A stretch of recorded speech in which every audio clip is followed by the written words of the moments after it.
देखो मु आसिक पहुंची भद्रक कलेक्टर भी साथी अच्छा अन्य समस्त अधिकारी माने अच्छा चाषी मानकर जो धानर अवस्था ये आम देखिलु आर 2 ब्लॉक को मोर देखबार अच्छे देखी सारा पर आम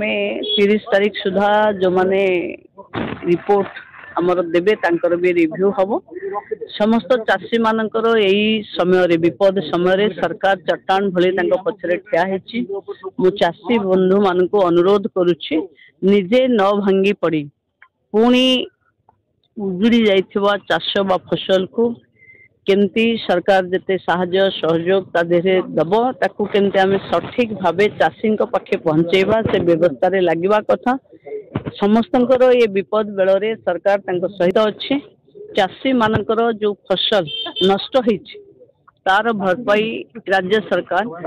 भल ढंगरे करिवो एवं कोनोसी चाषी अवहेलित भावे रहिबे नहीं ये कथा को सरकार देखिबा पई आज सकाळु सब मुख्यमंत्री मंत्री माने समस्त गां गहली को जाइचंती मो भद्रक और बालेश्वर जीवी तेणु समस्त सहित न्याय हबो समस्त को मु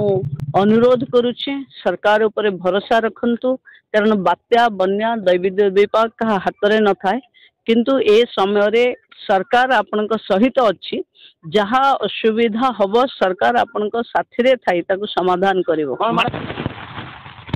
देखुची मु धान गजा हो जाइए धानर ये भी काटिबा लायक आउ नहीं जहाँ देखुची मु तार समीक्षा भी हम